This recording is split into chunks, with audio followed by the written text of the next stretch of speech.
In this station, kasama natin si Chef Aaron Isip. He's the brain of Casa Palma, a popular food spot in Poblacion, Makati. Chef Aaron is an internationally recognized chef de cuisine. Kilala si Chef Aaron not just for his technique in cooking, pero yung pag-combine niya ng French and Filipino flavors as well. Hi, Chef. I am Cheska. Nice to meet you, Chef. So I made Tupig today. Have you guys tried Tupig before? No, I haven't. So it's from Ilocos. Normally, it's just the rice cake with some coconut grilled over fire. But our version has Tinapa Mascarpone and some smoked caviar. So it's a savory take. Is this real? Like caviar? Yeah. I haven't tried caviar in my life. Oh my god. Well, okay, what could I expect? So expect smoky and salty flavors. Is there a story behind this dish? Yeah. Yeah, so I wanted to put a very traditional dish, Filipino dish, on a pedestal. So what more? Caviar, right? Caviar is a luxurious ingredient. So it's like from low to high, you know? Yeah. Ooh, oh my goodness. Okay, can we Please, try? yeah. I'm Sure. super excited.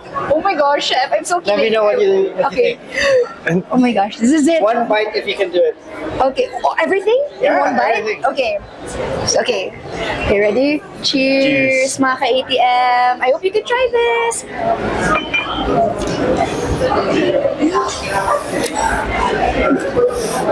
You like it? No freaking way. Good, right? Yeah. Yeah. Ang sarap. Yeah. Sweet, salty, smoky, and then the texture is very sticky. Wow, I didn't expect this. Like, it's kakanin pala. Yes, it's kakanin. It's kakanin. Correct, And then you put like the... Roller coaster yung flavors. Yeah. Right? At start, iba din sa end. Yeah, something that you wouldn't expect putting all together. Yeah, so why? Like, Because I like mixing salty with sweet, you know, so. how did it come to you? Like, were you just sitting on your couch and then you were like, let me snack on some? When we opened our firewood kitchen at Casa Palma, I wanted to do an homage to a kakanin dish. And my favorite is Tupig. So with that, I added smoked caviar to put it on a luxury level.